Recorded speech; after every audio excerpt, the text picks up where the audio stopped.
우리에게 주시는 하나님의 말씀은 창세기 24장 1절에서 9절까지의 말씀입니다.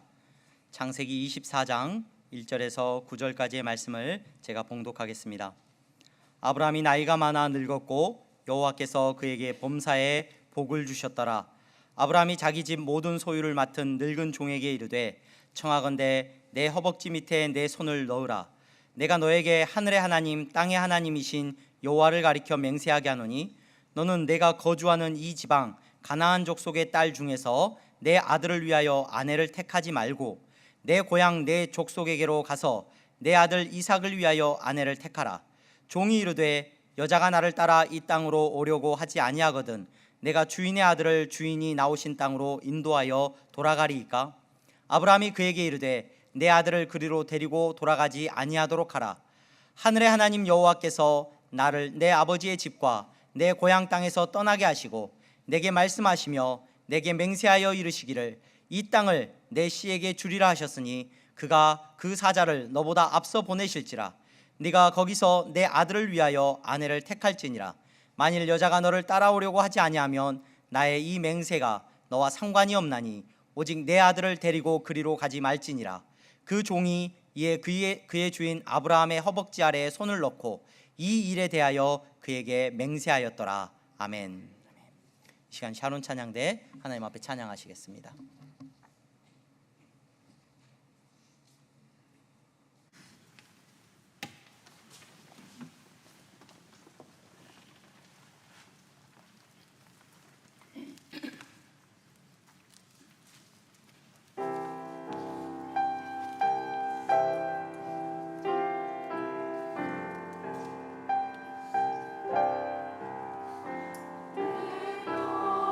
영생의 것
감사합니다. 감사합니다. 교회 소식 먼저 전하겠습니다. 오늘 예배에 참석하신 여러분 모두를 주님의 이름으로 환영합니다. 교회 등록을 원하시는 분들은 뒤쪽에서 안내하시는 분들에게 말씀하여 주시면 도와드리도록 하겠습니다. 코로나와 독감에 우리가 계속해서 힘들어하고 있습니다. 유의해 주시고 또 주의가 필요하신 분들은 마스크를 착용해 주시고 또 가정에서 온라인으로라도 예배를 참석하실 수 있기를 바랍니다. 이번 주 중에 유치부 성경학교가 시작이 됩니다. 8월 5일에서 6일 먼저 토요일부터 유치부 성경학교가 진행이 됩니다. 그리고 중고등부 수련회는 8월 6일부터 주일부터 시작이 됩니다. 그래서 주일날 교회에서 모이고 집으로 돌아갔다가 그 다음 날 이제 오후부터 이렇게 1박 2일로 다른 곳으로 이동을 하여서 중고등부 수련회가 진행이 됩니다. 성경학교와 수련회를 위해서 기도해 주시기를 바랍니다. 특별히 유치부 성경학교가 진행되는 토요일에는 저희 교회에 귀한 분을 모셨습니다. 조은영 사모님이라고 수원 원천침례교회 김효샘 목사님의 사모님 되시는 분인데 한국 마도와이즈 한국 대표로 일하고 계시는 분이십니다. 그래서 지혜로운 엄마라는 주제로 성경학교 우리 유치부 아이들 참여를 하고 맡기고 올라와서 바로 돌아가시지 마시고 이곳에서 이렇게 유치부 부모님들 또 특별히 향동교회 모든 어머니들을 대상으로 이 강의를 준비를 했습니다. 많이 참석하셔서 좋은 도움이 되시고 또 말씀 안에서 우리 자녀들을 키우기 위하여 함께 기도할 수 있는 귀하고 은혜로운 시간이 될 수 있기를 바랍니다. 여름밤 금요 찬양이 8월 11일 저녁 8시 그리고 8월 25일 저녁 8시에 이렇게 진행이 됩니다. 소진영 간사님, 송정미 사모님 모시고 함께 찬양하는 시간입니다. 여러분 많이들 참여해 주시고 주변에도 알리셔서 함께 은혜 받는 시간이 될 수 있기를 바랍니다. 오늘은 우리가 예배 마치고 오후 3시에 지난주에 광고한 대로 행신역 앞에 행신 CGV라는 극장 영화관이 있습니다.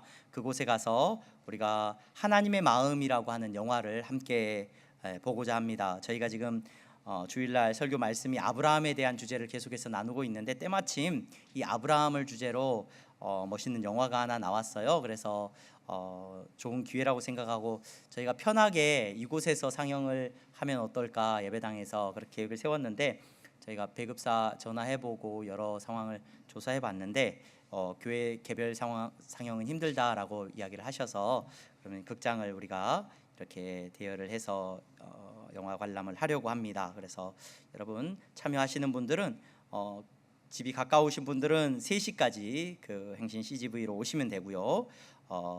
교회에서는 우리가 2시에 일반적으로 봉고차 또 이렇게 여러 성도들 해서 함께 출발하도록 하겠습니다. 그래서 우리 권사님들도 또 많은 분들도 또 이렇게 자녀가 있으신 분들이 좀 불편하다는 생각을 제가 차마 미처 못했습니다. 그래서 이해해 주시고 또 뭐 이렇게 여러 환경이 되시는 분들은 모두들 가셔서 또 좋은 영화 보고 또 우리가 그동안 묵상하고 생각하고 있는 아브라함에 대해서 영화를 만들어서 시각적으로도 함께 은혜를 나눌 수 있는 시간들이 되었으면 좋겠습니다.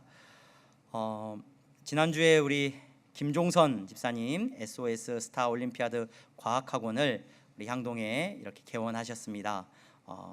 굉장히 탁월한 실력으로 우리 아이들에게 하나님의 뜻 안에서 이 세상이 어떻게 이루어져 있는지 이렇게 잘 가르치는 좋은 학원으로 하나님께서 세우셨습니다.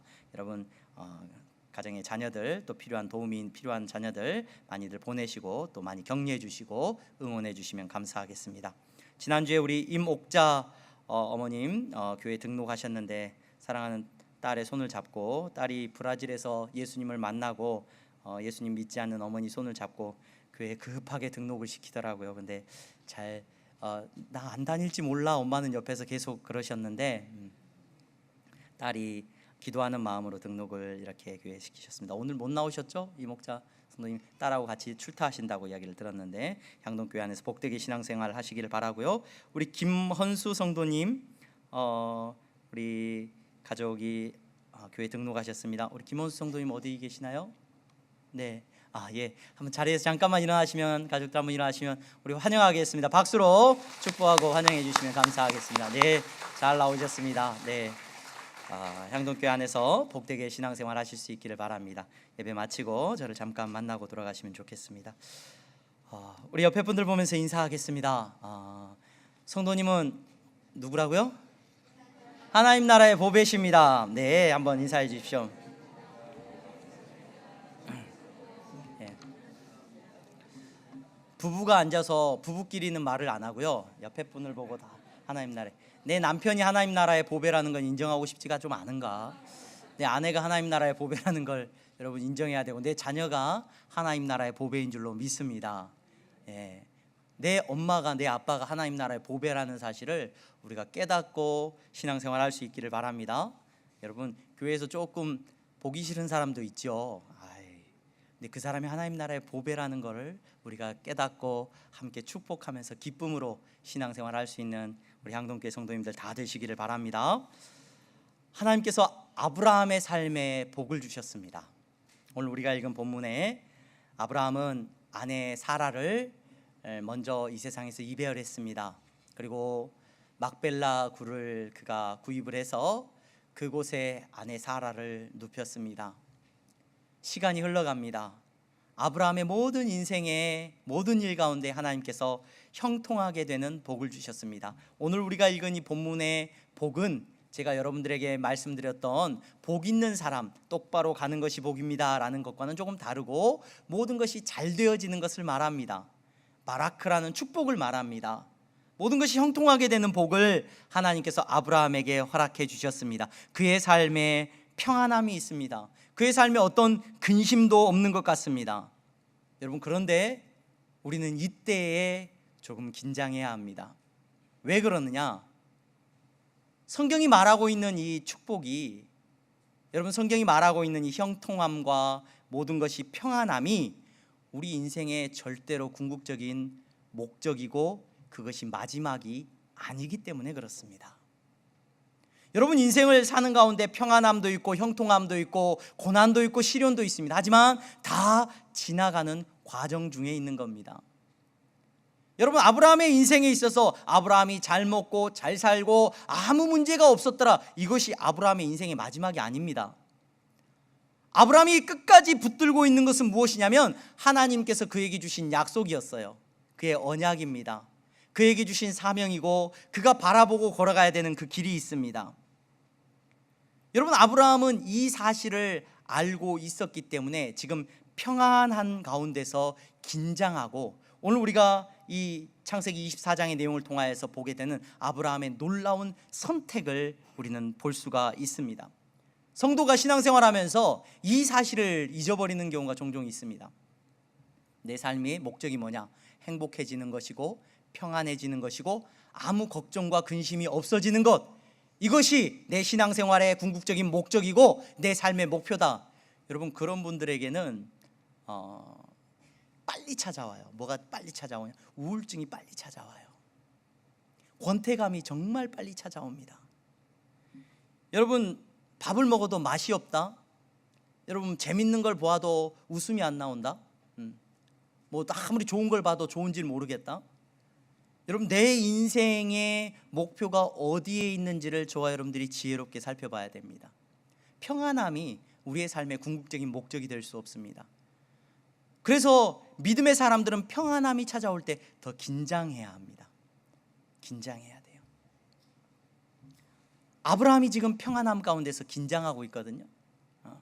저와 여러분들은 지금 아브라함이 평안함 가운데서 내리는 어떤 선택을 하나 보게 될 겁니다. 이 선택을 통하여서 오늘 우리의 삶 가운데서 하나님께서 주시는 이 평안함 속에서 우리의 사명과 우리가 걸어가야 하는 그 걸음을 깨달아 알 수 있는 지혜가 있기를 소망합니다.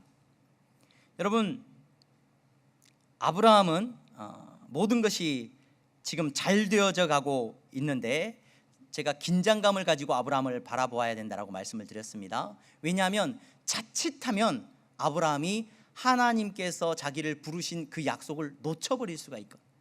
여러분, 우리가 신앙생활하고 오면서 오늘의 시대를 살아가고 있는데 우리의 자녀들을 바라보면서 우리의 자녀들이 믿음 생활을 하기가 참 힘든 시대다, 예수님 잘 믿기 참 힘든 때를 우리가 지내고 있다라는 이야기를 합니다. 왜 그런가? 왜 그렇습니까, 여러분? 모든 것이 그럭저럭 괜찮은 시대를 우리가 살고 있기 때문에 그렇습니다. 목사님, 요즘 얼마나 힘든데요, 살기가. 네, 저마다 삶에 고난이 있고 어려움이 있는 줄로 압니다. 그런데 여러분, 우리의 자녀들의 세대가 밤마다 우는 세대는 아닙니다. 우리의 자녀들의 세대가 가난과 배고픔에서 몸서리치는 세대도 아닙니다.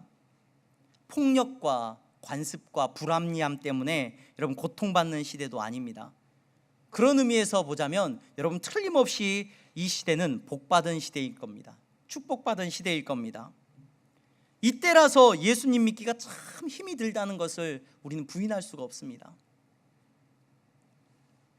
일부 예배에 기도하신 우리 원로 장로님이 계십니다. 원로 장로님이 저하고 이야기를 나누면서 가끔 옛날 이야기를 하셔요. 목사님, 옛날에는 참 이랬는데요, 이런 이야기들을 종종 하셔요. 그래서 본인이 고생하신, 교회 안에서 고생하셨던 이야기들을 들려주십니다. 목사님, 옛날에 주보 만드는 것 때문에 정말 힘들었습니다. 그래요. 왜 그렇게 힘드셨어요? 요즘은 어떻게 주보 빨리 쉽게 만들죠. 네, 제가 만들어 가지고 인쇄소에다가 이거 메일만 한 통 보내면 알아서 다 만들어 가지고 이렇게 보내줍니다. 그러시죠, 목사님? 저는 주보 때문에 토요일 날 일찍 들어가 본 적이 없습니다. 그러셔요. 왜요, 장로님? 그랬더니 주보를 목사님이 좀 일찍 넘겨주시면 좋겠는데 토요일 오후가 돼서 주보를 이제 넘겨주신다는 거예요, 내용을. 그러면은 그걸 들고 등삭이라 그러나요? 등삭이 그 기름 종이에다가 놓고 철펜으로 그거를 이제 기름 종이에다 적는 거죠. 적어서 다 이제 긁어 가지고 그거 등삭에다 놓고 이제 이거 롤러로 이렇게 다 문질러 가지고 주보를 만들어야 되는데, 제가 어렸을 때 그 교회에서도 보고 학교에서도 종종 봤던 것 같은데, 그거 만들다가 실패하고 또 잘못하면 다시 하고 그래가지고 토요일 날 한 번도 집에 일찍 들어가 보신 적이 없다는 거예요. 장로님이 매일 그거 만드니라고 그거 만들고 교회 고치고 수리하고. 또 우리 권사님들 가끔 그런 얘기 하십니다. 성경학교 보면서 소회에 젖으셔가지고 목사님 옛날에 성경학교를 일주일 내내 했는데 교회 마당에다가 일주일 내내 솥단지 걸어놓고 새끼 밥해 되니라고 얼마나 힘들었는지 모릅니다. 그러면 옆에 이제 다른 권사님 그러시죠. 아이고, 저는 중고등부 수련회 따라다녔는데요, 솥단지 짊어지고 교회에서 하는 게 아니라 어디 놀러 간다고 어디 계곡 같은 데 가면 3박 4일 동안 속 걸어놓고 거기서 밥해 되니라고 얼마나 힘들었는지 모릅니다. 그런 얘기들을 들려주십니다. 여러분, 그래서 그때는 참 믿음 지키기 쉬웠습니다. 그때는.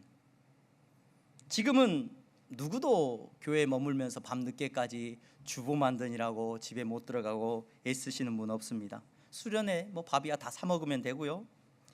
주일날 1시간 시원한 곳에 앉아서 제발 예배 한번 드려주십시오라고 부탁하는 시대가 되었습니다. 이때에 믿음을 지키는 것이 너무도 힘들다는 것을 우리 잘 알고 있습니다. 아브라함은 형통할 때, 지금 모든 것이 잘 되어진 이때에 결정을 합니다. 한 가지 선택을 하고 있습니다. 그의 모든 소유를 관리하는 종을 부르고 있습니다. 나이든 종을 부르고 있습니다. 아브라함이 형통하게 되었고 복을 받았다라는 것을 말씀을 통해서 살펴보면서, 특별히 물질적인 복도 있지만 특별히 아브라함의 주변에 있는 사람들을 볼 때 하나님께서 주시는 형통함의 복이 사람에게 있다는 것도 참 많이 생각해 보게 돼요. 저는 행복한 목사고 복받은 목사인 줄로 믿습니다. 왜 복을 받았냐? 하나님께서 너무도 귀하고 아름다운 분들을 만나게 해주셨기 때문에, 여러분들 때문에 제가 복 있는 목사인 줄로 믿습니다. 여러분들도 서로 때문에 복받은 성도이기를 주님의 이름으로 축원합니다. 네. 여러분, 하나님께서 사람을 우리에게 만나게 하셨고 아브라함에게 종을 하나 만나게 하셨는데, 그 종을 통하여서 아브라함이 얼마나 복받은 사람인지 깨닫게 됩니다. 사실 이 아브라함의 종은요, 이스마엘이나 이삭이 태어나지 않았으면 아브라함의 모든 재산은 자기께 되는 거였어요. 그렇죠? 아브라함이 전에 그런 고백을 해요. 자식 태어난다는 얘기를 하나님이 하시니까, 하나님 다 필요 없고 이 종이 나중에 내 거 다 가질 거니까 내 종이나 건강하게 해주세요, 이런 말을 한단 말이에요. 그런데 이스마엘이 태어나고 이삭이 태어나고 그 종은 그 종으로서의 삶을 계속해서 살아가는데 끝까지 아브라함 옆에서 충성하고 있는 것을 우리는 보게 됩니다. 여러분, 하나님이 부어주시는 가장 큰 축복은 여러분 사람을 통해서 주는 게 틀림없는 것 같아요. 여러분들에게 하나님께서 형통케 하시는 복을 주시기를 바랍니다. 여러분들이 좋은 사람을 만나게 되는 은혜를 누릴 수 있기를 바랍니다. 여러분들이 그런 좋은 축복의 통로가 되어 주시기를 바랍니다. 야, 내가 저 사람 만나가지고 내 인생이 복받았다. 내가 우리 엄마 아빠 밑에서 태어나고 보니까 우리 엄마 아빠야. 와, 이렇게 행복할 수가, 이렇게 감사할 수가, 고백할 수 있는 여러분들의 가정이 다 되시기를 바랍니다. 여러분, 아브라함이 종을 불렀어요. 끝까지 충성하고 있는 종을 불렀습니다. 그 종을 통해서 이제 한 가지를 부탁을 합니다. 그냥 부탁하는 게 아니라 맹세시키면서 부탁을 하고 있습니다. 그의 허벅지 아래에다 손을 넣고 맹세시킨다. 이것의 의미는 남자의 이렇게 사타구니 쪽에다가 손을 넣고 맹세시키는 건데, 이 모습이 창세기 47장에도 나와요. 야곱이 나중에 애굽으로 내려갔을 때, 그 애굽에서 자기가 생명을 다하게 될 때 나를 절대로 이 애굽 땅에 묻지 말아라, 이집트 땅에 묻지 말고 나를 저기 가나안 땅에 묻어야 된다, 이거 맹세시킬 때 야곱이 자기 아들 요셉에게 너 내 허벅지 밑에다 손을 놓고 맹세해라 이렇게 말해요. 이 맹세는 목숨을 걸고 반드시 지켜야 되는 맹세를 의미합니다. 그 종에게 맹세를 시키고 있습니다. 맹세를 시키면서 부탁을 하고 있는 거예요. 어떤 부탁을 하고 있느냐? 아브라함이 선택한 선택을 지금 부탁을 하고 있는 거예요. 그 부탁을 통하여서 저와 여러분들이 오늘 형통함 가운데서, 우리에게 주신 평안함 가운데서 믿음의 삶을 살아간다는 것이 어떤 의미가 있고 어떻게 우리가 믿음의 삶을 살아가야 되는지를 생각해 볼 수 있는 시간이 되기를 바랍니다. 여러분, 무엇을 맹세시키냐? 오늘 우리가 읽은 본문에 보니까요, 이렇게 말을 해주고 있습니다. 두 가지를 맹세를 시킵니다. 첫째, 너는 내가 거주하는 이 지방 가나안 족속의 딸 중에서 내 아들을 위하여 아내를 택하지 말고 내 고향 내 족속에게로 가서 내 아들 이삭을 위하여 아내를 택하라. 이렇게 하나를 맹세를 시킵니다. 그러니까 지금 선택을 하고 있는데 아들 이삭을 위하여 아내를 선택해야 되는데, 그 아내를 이 가나안 족속의 딸 중에서 택하지 말고 내 족속에게로 가가지고, 지금 아브라함의 형제들이 어디에 살고 있냐면 하란 땅에 살고 있어요. 그 하란으로 가가지고 내 아들을 위하여 그곳에서 아내를 택해서 데리고 와라, 이렇게 부탁을 하는 거예요. 이게 첫 번째 맹세, 첫 번째 부탁입니다.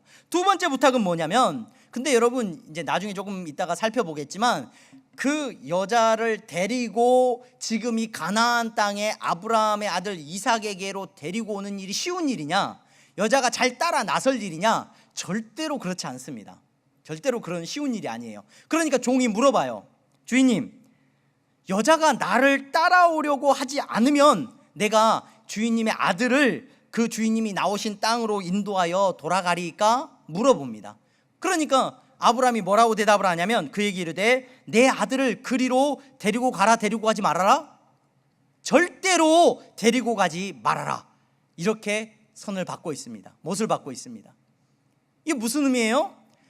두 가지 부탁입니다. 그곳에 가서 내 가족들 중에서 아내 될, 아들 이삭의 아내 될 사람을 택해서 데리고 오고, 또 그 아내 될 그 여인이 만약에 따라오지 않는다고 한다면은 절대로 데리고 가지 말고 그 약속이 무효하니까 너는 그렇게 하라라 라고 부탁을 하고 있는 겁니다. 여러분, 이 맹세를 보면서 제가 어렸을 때 들었던 설교에서, 그래서 믿는 사람은 누구랑 결혼해야 돼요? 믿는 사람은 믿는 사람하고 결혼해야지. 교회 다니는 사람은 교회 다니는 사람하고 결혼을 해야 돼. 그래서 제가 가끔 신앙생활, 신앙상담을 하고 신방을 하고 이야기를 나누면, 목사님, 제가 안 믿는 결혼을 해갖고 이렇게 고생을 하고 있습니다. 내가 안 믿는 남편을 만나가지고 안 믿는 아내를 만나가지고 이렇게 고생을 하고 있습니다. 이런 이야기들을 종종 듣습니다. 근데 여러분, 미리 말씀드리지만 오늘 이 본문은 결혼을 믿는 사람하고 해라, 이 본문 아닙니다. 왜냐하면 여러분, 지금 아브라함의 가족들은 하나님을 믿어요, 안 믿어요? 아브라함의 그 이전의 가족들, 하란에 있는 사람들은 안 믿어요. 믿는 거하고 상관없어요. 그럼 오늘 본문이 뭘 얘기하고 있는지 조금 주의 깊게 보셔야 돼요. 혹 내가 안 믿는 사람하고 결혼해가지고 내 신앙생활이 힘들다고 하시는 분들도 계실지 모르겠는데, 여러분 걱정 마십시오. 하나님께서 일하시면 그 안 믿는 사람이 목사가 되는 수도 있습니다. 제가 그냥 뜬구름 잡는 얘기가 아니라, 저희 아버님도 목회를 하셨고 저희 장인어른도 목회를 하셨는데요. 저희 아버님은 어렸을 때 신앙생활을 시골에서 열심히 하시다가 결혼을 하셨어요. 저희 어머니는 신앙생활 안 하셨어요. 하나님께서 저희 아버님을 어렸을 때 시골에서 교회 다니면서 목회자가 되어야 된다는 그런 사명이 있으셨는데 나중에 하나님께 치신 이후에 병원에서 이제 저희 어머니한테 내가 신학교를 가야 되겠다라고 말을 하실 거예요. 그래서 졸지에 저희 어머님은 교회 한 번도 안 가보고 사모님이 되셨어요. 저희 장모님은 어렸을 때 교회에 조금 다니셨는데 장인어른이 신앙생활을 안 하셨어요. 두 분이 만나서 결혼해서 행복하게 잘 사시다가 장인어른을 하나님께서 부르신 거예요. 근데 몸이 이제 아프셔가지고 고통 가운데 있을 때 옆집에 목사님이 사셔가지고 전도가 돼가지고 장인어른이 목회를 하시고 장모님이 사모님이 되셨어요. 여러분, 내가 믿는 사람하고 결혼 안 한 게 문제는 아닙니다. 여러분, 하나님께서 어떤 방법으로든지 하나님이 택하신 분들을 세우시고 놀라운 일들을 이루어 나가실 줄로 믿습니다. 여러분, 오늘 아브라함의 이 맹세는요, 단순히 믿는 사람하고 결혼해야 돼 이런 문제가 아니라 조금은 주의 깊게 우리가 살펴봐야 되는데, 아브라함이 왜 지금 이삭의 아내를 이곳에서 가나안 족속 중에서 고르지 않고 자기의 가족 중에서, 자기의 친족들 중에서 누군가를 택해서 골라서 데리고 오라고 말을 하고 있는지, 오늘 아브라함이 그 이유를 본문에서 말해주고 있어요. 그 본문의 이유를 여러분 보시기 바랍니다. 이렇게 말을 합니다. 하늘의 하나님 여호와께서 나를 내 아버지의 집과 내 고향 땅에서 떠나게 하시고 내게 말씀하시며 내게 맹세하여 이르시기를 이 땅을 내 씨에게 주리라 하셨으니 그가 그 사자를 너보다 앞서 보내실지라. 내가 거기서 내 아들을 위하여 아내를 택할지니라. 만일 여자가 너를 따라오려고 하지 아니하면 나의 이 맹세가 너와 상관이 없나니 오직 내 아들을 데리고 그리로 가지 말지니라. 아브라함이 왜 지금 이 가나안 땅에서가 아니라 자기의 가족들 중에서 한 여인을 데려다가 이삭의 아내를 세우려고 하느냐? 아브라함이 지금 평안할 때 무엇을 기억하고 무엇을 붙들려고 하고 있냐면, 하나님의 약속이 자기의 삶 가운데 이루어지기 위해서 자기가 무엇을 해야 되는지를 정확하게 알고 있었어요. 무엇을 해야 되느냐? 자기가 끝까지 아브라함으로 남아 있어야 돼요. 이게 무슨 말이냐? 아브라함은 지금 그 땅에 머물고 있는데 그 땅에서 자기를 누구라고 생각하고 있고 사람들이 누구라고 인식을 하고 있냐면, 아브라함은 나그네예요. 거류민이에요. 거류민. 그 땅의 사람들하고 어우러져서 그 땅을 나누어 갖고 그 땅에서 정착하여서 살아가고 있는 그 땅의 사람이 아니라, 아브라함은 철저하게 이방인이고 나그네라는 말입니다. 하나님께서 아브라함에게 약속해 주셨어요. 너 이 이방인으로서 나그네로서의 삶을 지금 살아라. 내가 분명히 약속한다. 너의 민족을 통하여서, 너를 통하여서 민족을 이루고 그 민족에게 내가 이 땅을 주겠다라고 약속을 하신 거예요. 그 약속을 아브라함이 듣고 알고 있었기 때문에 그 약속 안에서 자기의 삶 속에서 선택을 하고 있는 거예요. 만약에 아브라함이 가나안 땅에서 며느리를 드린다고 한다면, 이삭이 가나안 땅의 한 여인과 결혼을 하게 된다면, 여러분, 이삭은 이삭으로서의 정체성을 잃어버리게 됩니다. 그 땅의 사람들하고 어울러져서 너도 형제야, 우리의 형제야, 우리의 식구가 돼버려요. 그 사실을 알고 있었기 때문에 아브라함은 의도적으로 자기의 가족 중에서 멀리에서 여러분 한 여인을 데려올 것을 지금 부탁하고 있는 겁니다. 이후에 하나님께서 야곱을 세우실 때, 야곱을 결혼시킬 때도 마찬가지. 하나님께서 야곱을 자기의 삶의 집 안에 머무르지 못하도록 내쫓으시죠. 형으로부터 도망쳐야 되면, 형 에서는 가나안 땅의 여인과 결혼을 합니다. 그래서 그 땅의 사람들하고 어울려져서 살아가면서 떠나가게 됩니다. 하지만 야곱은 누구와 결혼을 하게 돼요? 외삼촌 라반의 집에 가게 돼가지고 외삼촌 라반의 집에서 아내를 얻게 되는 모습을 보게 됩니다. 그리고 결국 아들들을 얻게 되고, 그 아들들은 철저하게 가나안 땅에서 이방인이에요. 그래서 문제가 생길 때 그들은 다 같이 어디로 내려가요? 애굽 땅으로 내려갑니다. 애굽 땅에서는 또 어떠한 삶을 살아가느냐? 애굽 사람들과 어울러져서 애굽 사람들하고 같이 통혼하고 결혼하면서 그 땅에 거주하면서 살아가는 것이 아니라, 그곳에서도 철저하게 그들은 이방인이요 거류민으로서의 삶을 살게 하십니다. 그리고 마침내 한 민족을, 장정이 60만이 넘는 큰 민족을 이루게 되었을 때 하나님께서 그 민족을 이끌고 가나안 땅에 그들을 들이시는 것을 저와 여러분들은 볼 수가 있다는 거예요. 하나님의 이 약속과 계획 앞에서 아브라함이 붙들고 있었던 게 있는 거예요. 아브라함은 선택을 한 거예요. 어떤 선택을 한 거예요? 내 아들을 이 땅의 사람들과 결혼시키지 말아야 되겠다. 내 아들에게 어떤 정체성을 물려줘야 되겠다? 이방인으로서 나그네로서의 삶을 계속 살게 해야 되겠다는 결론을 내린 겁니다. 그래서 여인을, 아내를 멀리서 데려오도록 요구하고 있습니다. 미국에 사시는 분들이 미국으로 이민을 가거나 유학을 가거나 그러면 처음에 영주권을 얻는 것이 그렇게 간절한 소망이에요. 영주권을 얻어야 돼요. 영주권을 얻어야 그 땅에서 어느 정도 안정감 있게 살아간단 말이에요. 영주권을 얻고 나면 그 다음에 뭘 얻습니까? 이제 시민권을 얻기 위해서 얼마나 노력하는지 몰라요. 막 시민권을 얻기 위해서 막 정말 노력해가지고 마침내 시민권을 얻습니다. 사람들이 나도 이제 미국 시민이다. 이렇게 오랜 기간을 걸려서 이제 시민권을 얻는 것을 종종 보곤 합니다. 근데 아주 쉬운 방법이 하나 있어요. 시민권을 얻는 아주 쉬운 방법. 뭐가 있어요? 예, 맞아요. 예. 그곳에서 태어나거나, 속지주의이기 때문에 이제 그곳에서 태어나거나 아니면 시민권자하고 결혼을 하면 되는 거예요. 그렇죠?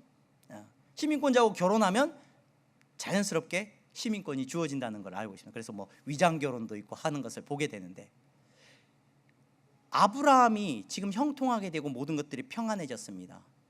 여러분, 사람들은 평안해지고 형통하게 되면 그 다음에 어디로 고개를 돌리냐면 자녀들에게로 고개를 돌려요.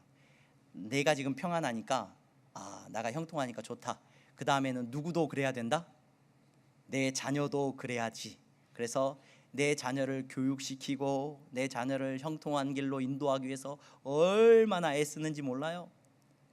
학교에 전화해서 선생님들한테 큰 소리도 쳐가면서 내 자녀의 형통함을 위해서 얼마나 노력하는지 모릅니다. 이 형통함이 영원히 이어지기를 바라죠. 근데 아브라함이 이삭의 형통함을 바라는 것이 아니라 아브라함이 이삭을 위하여 결정을 내리고 있는, 선택하고 있는 거예요. 이삭아, 너는 이곳에서 끝까지 나그네로 머물. 그래서 나중에 보면 이삭의 인생이요 힘들어요. 고달퍼요. 우물 파놓으면은, 아브라함 때도 그랬잖아요. 우물 파놓으면 와서 뺏어가고 그랬거든요. 이삭도 똑같아요. 나중에 보면은 부엘쉐바라는 곳에 도착하는데, 부엘이라는 말이 셈이라는 말이고 쉐바가 언약이라는 말도 되지만 7이라는 말도 돼.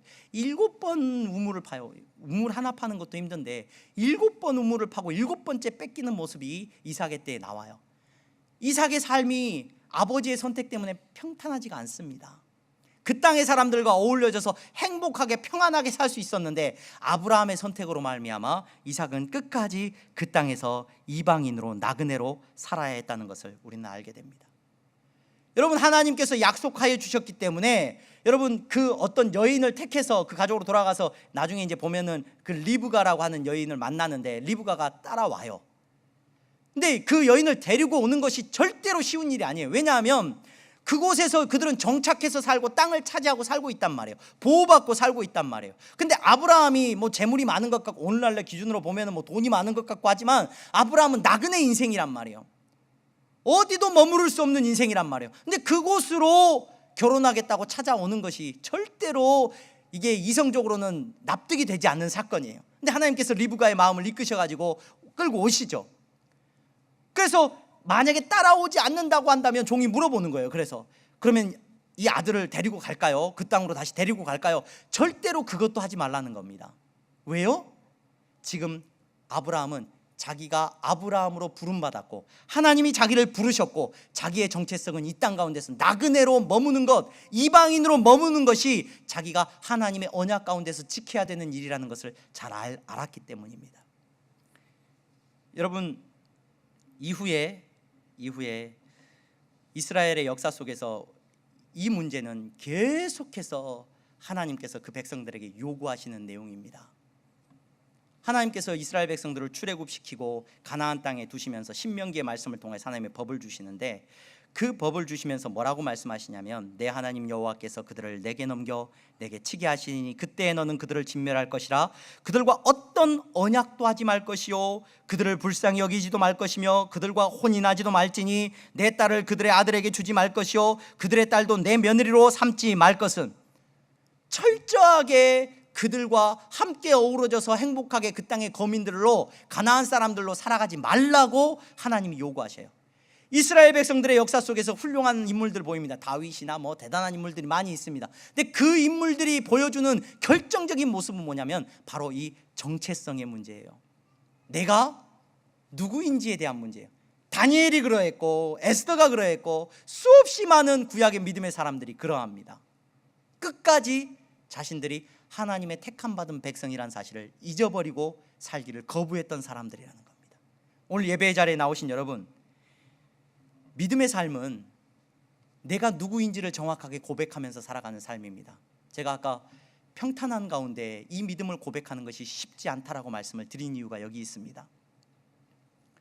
내 정체성을 유지하는 것, 여러분 핍박이 오고 어려움이 오면요,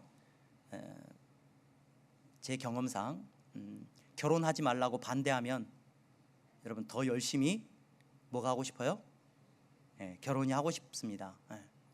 근데 여러분 결혼하라고 적극적으로 밀어주면 오히려 이렇게 어긋나는 경우가 많아요. 하나님께서 평안함을 주시고 형통함을 주실 때 긴장해야 돼요. 내 정체성을 내가 잃어버리지 않도록 긴장하는 긴장감이 우리 안에 있기를 주님의 이름으로 축원합니다. 내가 누구인지를 정확하게 하셔야 돼요. 그 고백이 우리 안에 있어야 될 줄로 믿습니다. 하나님이 여러분들을 부르셨습니다. 성도로 부르셨습니다. 성도라는 말이 무슨 말입니까? 거룩할, 하기오스라는 말을 쓰거든요. 거룩할 성자를 우리가 써요. 거룩한 사람으로서 하나님의 길을 가는 사람을 성도라고 불러요. 여러분들을 하나님이 거룩한 사람으로 부르셨는데, 거룩하다는 말이 뭐냐?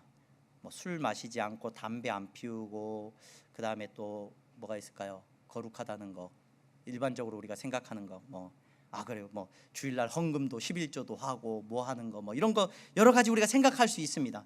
저한테도 신앙 상담을 하거나 뭐 물어볼 때, 목사님 뭐 11조를 해야 구원을 받습니까? 술을 마시면 안 됩니까? 담배를 펴도 됩니까? 어쩝니까? 이런 이야기를 막 물어보시는 분들이 계셔요. 그래서 근데 사실 그런 질문은 별로 가치 있는 질문은 아닙니다. 왜냐하면 모든 것이 가능합니다. 그리스도 안에서. 여러분, 술 마시는 것 가능합니다. 여러분 뭐 11조를 할 수도 있고 안 할 수도 있습니다. 그건 전혀 문제가 아닙니다. 뭐가 문제냐? 뭐가 문제예요? 내가 그리스도인이라는 이 정체성을 갖고 사느냐, 갖고 살지 않느냐. 뭐 내가 사랑하는 사람이 예수님을 안 믿는다, 괜찮습니다. 그런 결혼도 가능합니다. 하지만 내가 그리스도인이냐 아니냐라는 사실 앞에서 여러분 정확한 답을 하실 수 있는 여러분들이 되기를 간절히 소망합니다. 거룩이라는 말은요, 구별이라는 말이에요. 다르다는 말이에요. 여러분들을 하나님께서 다른 백성들로, 예수 그리스도의 보혈로 정결하게 하신 하나님 나라의 백성들로 부른 줄로 믿습니다. 이 정체성을 잊어버리고 살지 않기를 간절히 소망합니다. 아브라함은 자신에게 말씀하신 하나님의 약속 안에서 자기의 정체성을 아들 이삭에게 물려주고 있는 것을 보게 됩니다. 그 아들 이삭도 이 땅에서 이방인으로 나그네로서 하나님의 언약 백성으로서 살아가야 한다는 것을 잘 알았기 때문에 그 약속을 지금 평안함 가운데서 지켜나가고 있는 것을 우리는 말씀을 통해서 볼 수가 있습니다. 예수 그리스도를 믿는 여러분, 여러분들의 삶에 이 하나님의 약속이 기억되어지기를, 평안함 가운데서, 때로는 슬픔 가운데서 항상 고백되어질 수 있는 믿음이기를 간절히 소망합니다. 아브라함에 대한 에브라함 링컨에 대한 이야기는 여러분 뭐 책을 통해서나 뭐 모르는 사람이 없죠. 미국의 유명한 대통령으로서 너무나 잘 알려져 있는 인물입니다. 뭐 노예를 해방시키고 대단한 일을 많이 했죠. 물론 정치적으로 뭐 비난하고 이런 일을 했을 뿐이다라고 말하는 사람들도 있습니다. 근데 뭐 어찌하든지 간에 아브라함에 대한 여러 모습들은 우리에게 도전을 주는데, 저는 아브라함을 생각할 때 아브라함이 아니라 링컨이, 에이브럼 링컨이죠. 링컨이 자기 어머니로부터 정체성을 이어받는 그 모습에 참 감동이 있습니다. 이 링컨이 나중에 대통령이 당선되고 나서 사람들 앞에서 이제 이야기 연설을 할 때 성경책을 한 권 가지고 올라가죠. 그러면서 이 낡은 성경책은 어머니께서 자기에게 물려주신 겁니다라는 이야기를 합니다. 그러면서 이 낡은 성경책이 어머니께서 저에게 물려주신 건데 가장 값진 유산입니다. 이 성경책 때문에 저는 대통령이 되었고 이 자리에 서 있습니다. 그러면서 이 성경의 말씀대로 이 나라를 통치할 것을 약속을 드립니다. 링컨이 대통령으로 당선되고 그런 고백을 합니다. 왜 그런 고백을 하느냐? 그의 어머니가 링컨이 9살 때 이제 죽게 되죠. 죽으면서 링컨에게 유산을 남깁니다. 무엇을 유산으로 남깁니까? 성경책, 낡은 자기 부모님으로부터 자기가 물려받은 성경책을 유산으로 남겨줍니다. 그러면서 어머니가 링컨한테 그런 말을 합니다. 내가 너한테 100에이커의 땅을 물려주는 것보다, 100에이커가 우리 평으로 하니까 12만 평이에요. 12만 평. 내가 100에이커의 땅을 물려주는 것보다 이 한 권의 성경책을 물려주는 것을 진심으로 내가 기쁘게 생각한다. 너는 성경을 읽고 말씀대로 살아가는 사람이 되어다오. 하나님을 사랑하고 이웃을 사랑하는 사람이 되어다오. 이것이 나의 마지막 부탁이다라고 말을 하면서 아브라함에게 성경책을 넘겨줍니다. 그래서 저는 뭐 이 성경책이 대단하다, 뭐 성경책을 읽어야 된다, 여러분 그거는 다음 문제고요. 어머니의 신앙 고백을, 어머니의 그 신앙의 고백을 그 아들 링컨이 들은 거예요. 그리고 그 링컨도 어머니의 신앙의 정체성을 그대로 자기가 인정을 하게 되는 겁니다. 오늘 예배 자리에 나오신 여러분, 여러분들의 신앙의 정체성이 여러분들이 평안함 가운데서 바르게 고백되어지기를 간절히 소망합니다. 그리고 그 믿음에 대한 고백이 여러분들의 자녀들에 대한 바른 선택으로 이어질 수 있기를 소망합니다. 자녀를 위해서 어떻게 하면 형통하게 해줄까? 여러분, 우리의 자녀들의 일거수일투족을 너무 자세히 들여다보려고 하지 마세요. 제가 자녀를 키우면서 짧은 경험을 하면서 우리 권사님들 자녀들 다 잘 키우셨는데 제가 부족한 제가 무슨 얘기를 하겠습니까? 뭐 다른 걸 이야기하는 게 아니라 안 봐야지 속이 편해요. 안 봐야지. 친구들하고 관계 속에서 여러분 내가 나도 잘하면서 친구들한테 무시도 당하고 얻어맞기도 하고 친구들한테 조롱도 당하고 그랬거든요. 내 자녀가 그러면은 참을 수 있어요, 없어요? 내 자녀가 친구들한테 조롱당하고 막 이런다 그러면 막 피가 막 솟구칠 거예요. 예. 학교에서 선생님한테 내 자녀가 무시당한다 그러면은 막 참을 수 있습니까? 힘이 없어서 우리는 가만히 있을 뿐이지. 예. 힘이 조금만 있다면 전화가 뭡니까? 교장하고 나하고 친구야 막 바로 들어가죠. 예. 그래서 자녀들에 대해서는 너무 깊이 알려고 하지 마시고 적당히 모르시는 게 여러분 정신 건강에도 좋고 여러분 마음 건강에도 좋습니다. 모르셔야 돼요.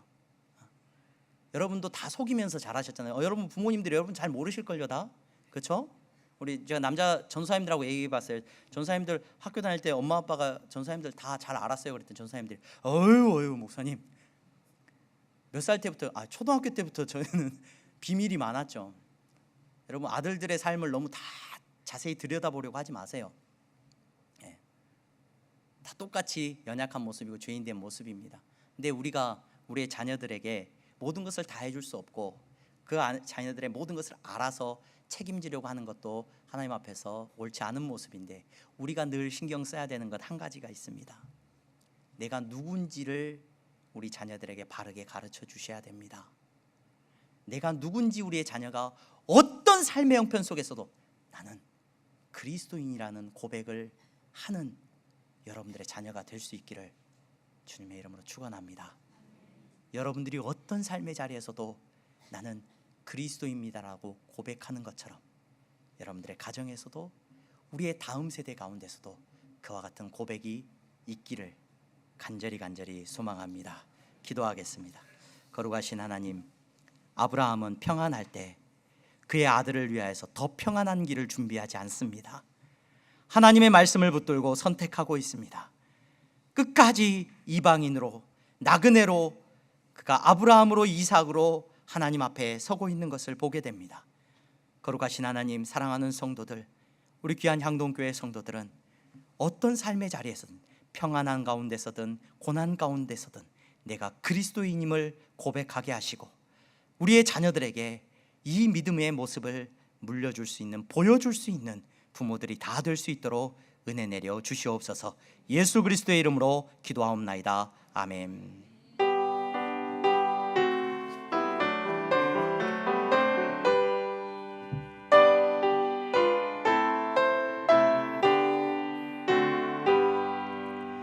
나의 생명 드리니 주여 받아주셔서 세상 살아갈 동안 찬송하게 하소서. 나의 보화 드리니 주여 받아주셔서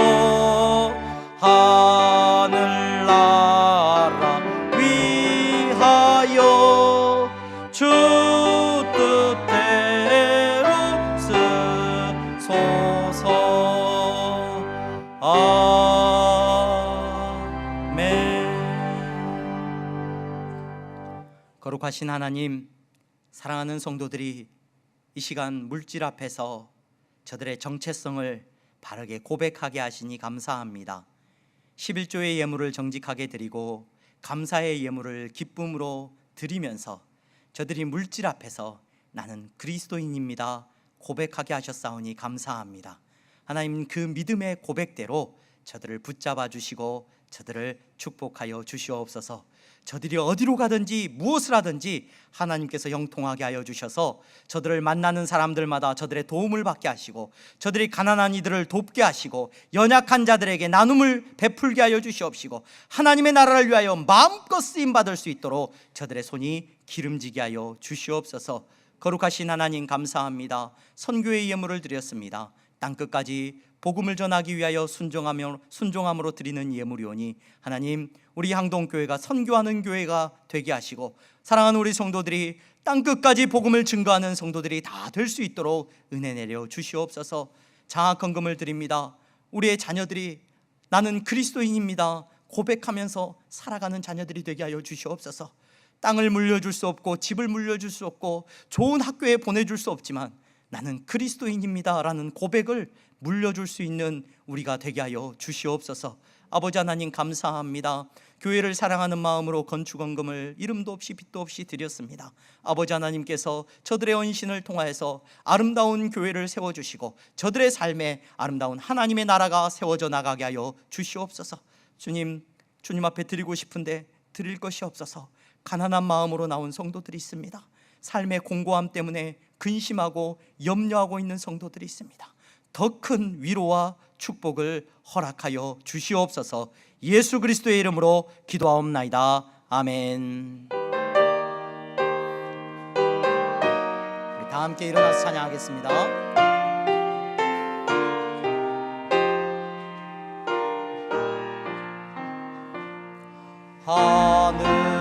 하늘에 계신 아버지, 이름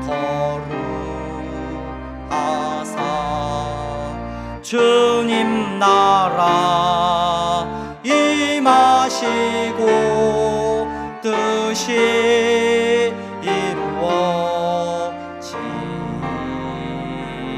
이루어지다. 일용할 양식 주시고 우리들의 큰 죄 다 용서하옵시고 또 시험에 들게 마시고 악에서 구원하소서. 대개 주의 나라 주의 권세 주의 영광 영원히 아멘.